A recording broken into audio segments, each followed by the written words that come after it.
नमस्कार, between the lines with Niranjan में आपका स्वागत है। आज हम बात करेंगे आसिम मुनीर, जो फील्ड मार्शल जिनको कह दिया गया है, वैसे फील्ड मार्शल कहते हैं लोग उनको, और उन्होंने जो धमकी दी है मुकेश अंबानी को मारने की धमकी दी है और अमेरिका जाके दी है। वहाँ पे अमेरिका में जो गैदरिंग थी वहाँ पे उन्होंने कहा कि वो कुरान की एक आयत के साथ मुकेश अंबानी का फोटो रखवाया और उससे संदेश दिया कि आगे हम क्या करने वाले हैं। आखिर क्या दुश्मनी है मुकेश अंबानी के साथ, और मुकेश अंबानी पे को पाकिस्तान बनवाना चाहता है, ये वैसे कोई नई बात नहीं है।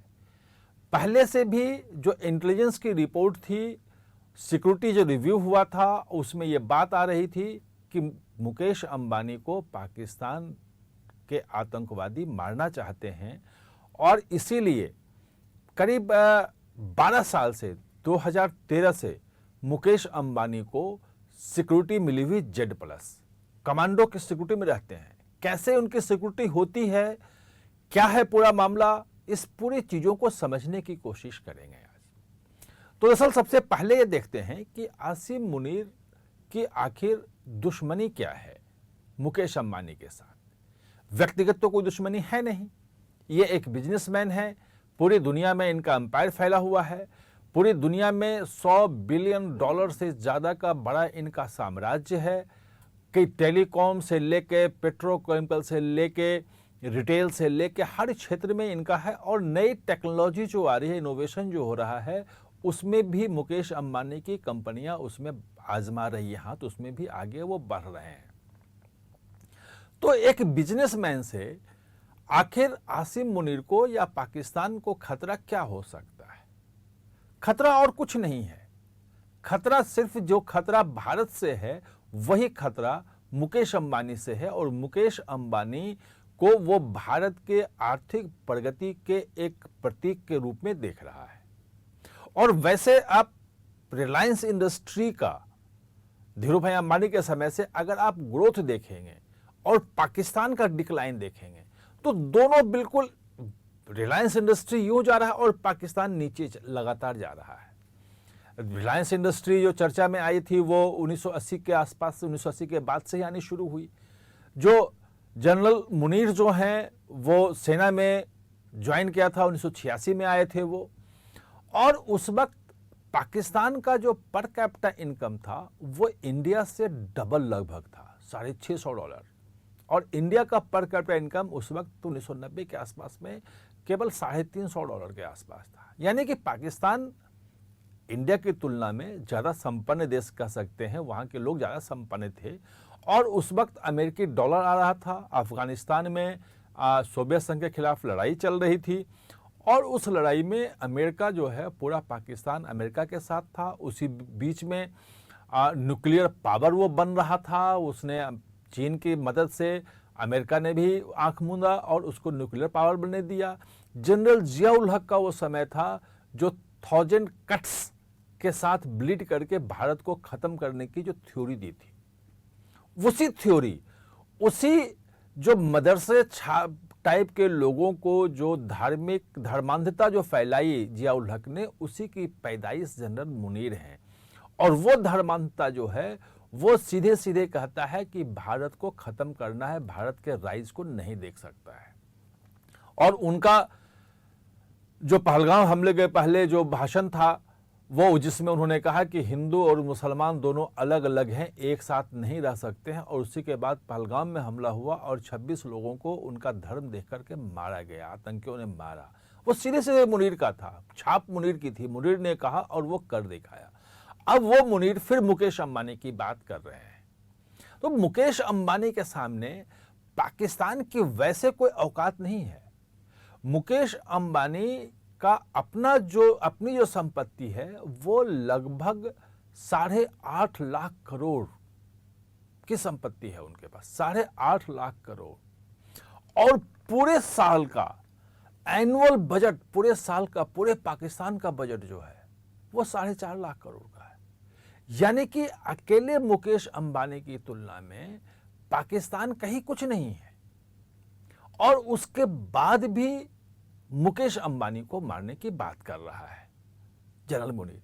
और वो इसीलिए 2008 का अगर आप हमला देखेंगे मुंबई का, तो मुंबई को निशाना इसलिए बनाया गया था क्योंकि मुंबई को इंडिया का कहा जाता था कि आर्थिक राजधानी है, अभी भी कहा जाता है कि आर्थिक राजधानी है, बड़े उद्योगपति वहीं रहते हैं, स्टॉक एक्सचेंज जो है मुंबई वहीं पे है, और आर्थिक राजधानी पे वहीं पे हमला करो ताकि भारत का जो राइज है, उत्थान है दुनिया में, वो रुक जाए। आर्थिक प्रगति कैसे भारत की रुके, ये मेन इंटेंशन जो है शुरू से पाकिस्तान का रहा है।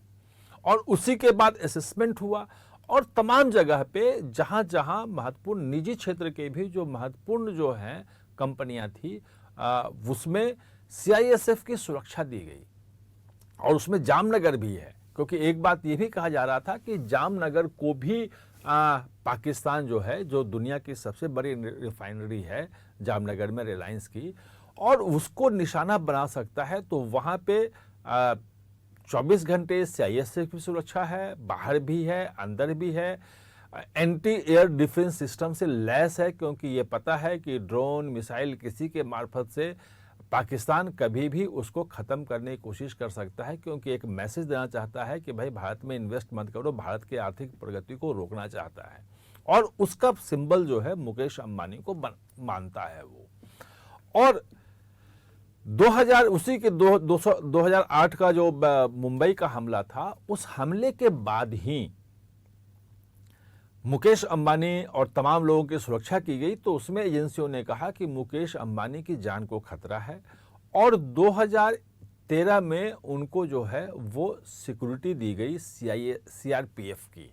सीआरपीएफ वो कमांडो उनका संभालता है, और अब उनकी सिक्योरिटी जो है वो Z+ है, यानी कि 55 कमांडो सीआरपीएफ के 24 घंटे उनके साथ रहते हैं, और पूरे इंटायर, जैसे मुंबई में नहीं है, पूरे देश में जहां भी जाएं, और विदेश में जब जाते हैं तो Z+ सिक्योरिटी की जो सुरक्षा वहां होती है, उस देश से बातचीत करके वो भी उनके मुहैया कराई जाती है। यानी कि मुकेश अंबानी आज से नहीं, भारत की आर्थिक प्रगति पहली बार नहीं, लंबे समय से पाकिस्तान के निशाने पे रहा है, उसके बाद भी पाकिस्तान आज तक कुछ नहीं कर पाया है।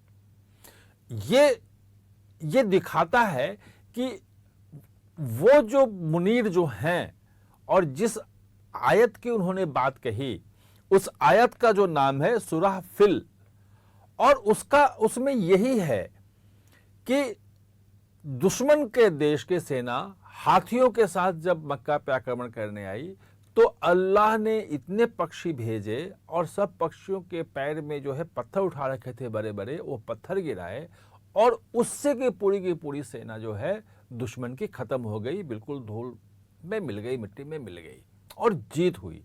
यानी कि आसिम मुनीर को अभी भी ये भरोसा नहीं है कि भारत का वो कुछ बिगाड़ पाएंगे। वो धमकी तो जरूर दी कि हम जो है अगर कोई डैम बना लिया तो उस डैम को हम 10 मिसाइल छोड़ देंगे, उसको ध्वस्त कर देंगे।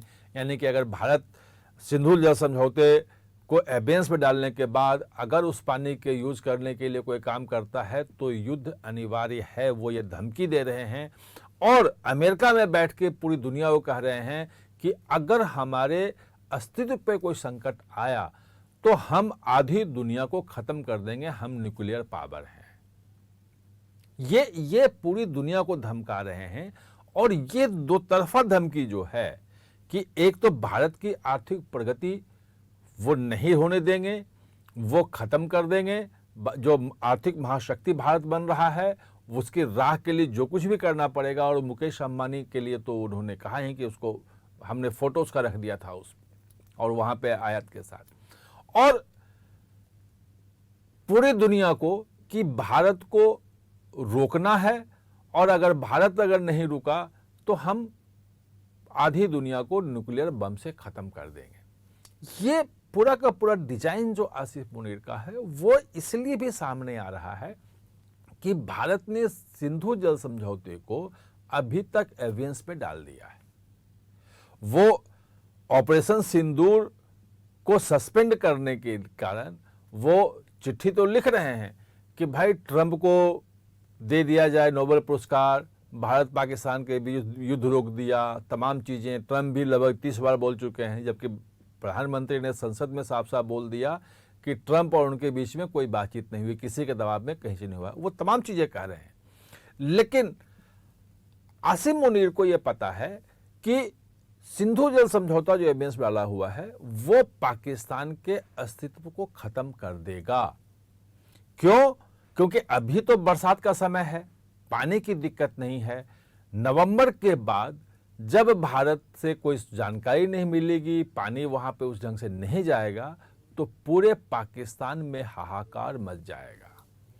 और वो जो हाहाकार मचेगा वो आप सोच नहीं सकते हैं। आज जो बिलावल भुट्टो का जो बयान आया है कि पूरे देश के हर नागरिक को युद्ध के लिए तैयार रहना है, वो इसी से जुड़ा हुआ है। और उसके पहले जनरल द्विवेदी का भी बयान आ चुका है कि भारत को जल्द ही एक नए युद्ध में उतरना पड़ सकता है और उसके लिए तैयार होना पड़ेगा, और वो नए तरीके का युद्ध होगा, उसकी तैयारी अभी से करनी पड़ेगी। यानी कि सिंधु जल समझौता जो है, जो एबियंस में डाला गया है, और वहां जो भारत जो नदियों पे जो बांध बनाने के लिए हाइड्रो प्रोजेक्ट्स, नहर बना के उसका पानी लाने के लिए पूरी कोशिश कर रहा है, और नवंबर के बाद उसका इम्पैक्ट जो पाकिस्तान पर दिखेगा वो पाकिस्तान को, जनरल मुनीर को जीने नहीं दे रहा है, चैन से बैठने नहीं दे रहा है। और पता है कि अगर कुछ हुआ, नहीं कुछ किया तो भी मरेंगे, और कुछ किया तो मरना सुनिश्चित है जब तक पूरी दुनिया साथ नहीं देगी। और अमेरिका जो बार बार भाग के जा रहे हैं, पूरी दुनिया को जो धमकी दे रहे हैं, उसके पीछे यही है कि पूरी दुनिया भारत पे दबाव बनाए। तो ये है पूरा मामला। आप हमारे साथ चर्चा में जुड़े, इसके लिए बहुत बहुत धन्यवाद।